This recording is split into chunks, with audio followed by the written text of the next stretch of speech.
வணக்கம் மக்களே. ஒரு விஷயத்தை பகிர்ந்து கொள்ள வீடியோ இது.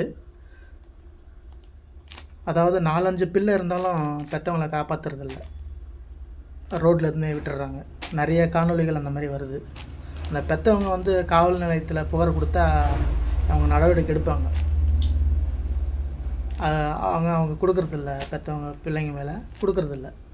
எந்த அவங்க ரோட்லேயே தான் அவங்க நிறைய பேர் அப்படியே ஏதோ யாராவது பிச்சை போடுறது, எதாவது வாங்கி கொடுக்குறது சாப்பிட்டு காலத்தை கழிக்கிறாங்க. கொஞ்சம் உடம்பு நல்லா இருக்கிறவங்க ஏதாவது வேலை செஞ்சு பழிச்சிக்கிறாங்க.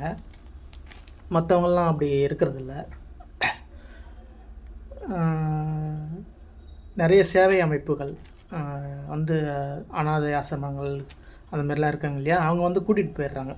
பார்த்தாங்கன்னா கூட்டிகிட்டு போயிடுறாங்க, அனாதை ஆசிரமத்துக்கு கூட்டிகிட்டு போயிடுறாங்க.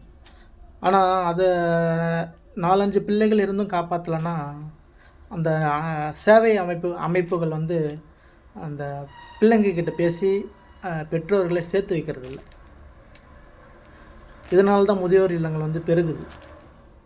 அவங்க அவங்க வந்து இந்தமாரி அந்த முயற்சியில் இறங்கலாம், இந்தமாதிரி பெற்றவங்க கூட சேர்த்து வைக்கலாம் அப்படின்ட்டு. ஸோ ஒரு வேளை அவங்க போக விருப்பம் இல்லை பெற்றவங்க பசங்க கூட அப்படின்னாக்கா அப்புறம் வேணால் நம்ம முதியோர் இல்லத்தில் சேர்க்கலாம். இந்த விஷயத்த உங்களோட பகிர்ந்துக்கணும்னு நினச்சேன். லைக் பண்ணுங்கள், ஷேர் பண்ணுங்கள். நன்றி மக்களே.